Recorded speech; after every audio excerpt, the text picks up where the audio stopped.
अब 9 महीने बीते, संतान पैदा हुई घर में पड़ोस के, तो ये जल्दी से जाकर धन दे करके उस संतान को ले आई और आत्मदेव को कह दिया आप पिता बन गए। जैसे ही आत्मदेव ने अपने उस लाला को देखा एकदम प्रसन्न हो गए, खुशी से झूम गए, प्रसन्न। पूरे पूरे मोहल्ले में मिठाइयाँ बांट रहे हैं, सब जगह जा जा के कह रहे हैं मैं पिता बन गया, मैं पिता बन गया।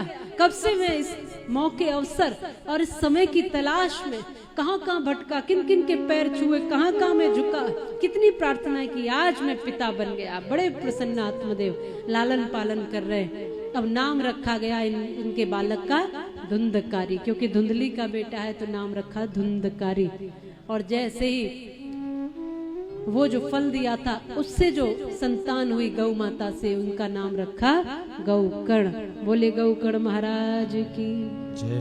थोड़े से बड़े हुए तो देखा गौकर्ण महाराज बड़े धर्मात्मा, और ये जो धुंधकारी है वो बहुत दुष्ट आत्मा।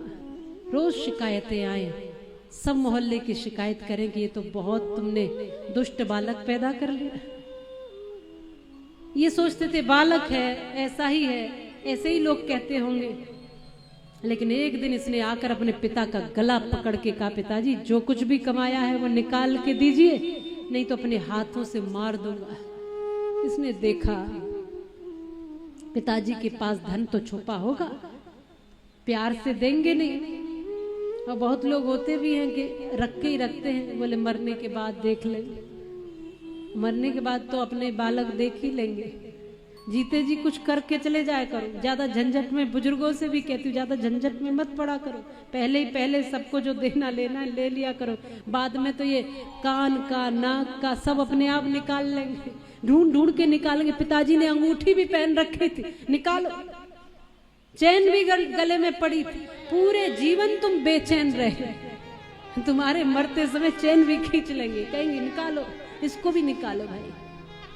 फिर टटोल टटोल के देख, स्त्री होगी तो उसके नाक तक का भी इतना सा भी नहीं छोड़ेंगे, कहेंगे कि काहे को, ये भी 1000-2000 का तो कुछ होगा ही, एक चीज नहीं छोड़ेंगे। इसलिए पहले से पहले अपने लिए भी व्यवस्था कर लो और तुम्हें झंझट न हो।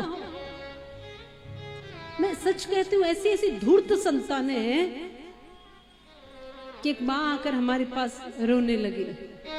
हमारे यहाँ वो काम करने के लिए आती थी, बेचारी बहुत रोने लगी, कहती हैं कि मेरी ऐसी संतान है कि बोल बोल के घर बिकवा दिया मेरा।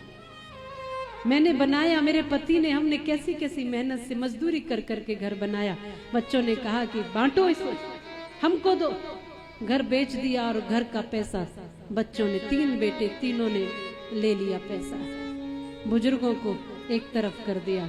अब कहीं दूसरे के किसी के यहाँ जाके थोड़ी सी जगह मिली, वहां जाके दोनों बुजुर्ग बेसहारा अकेले रहते हैं, न कमाई का साधन है, बूढ़े हो गए, न काम ज्यादा होता है, न बच्चे देखते हैं। वो रोए जा रही है और कह रही है ऐसी संतान से तो ना होती तो अच्छा था।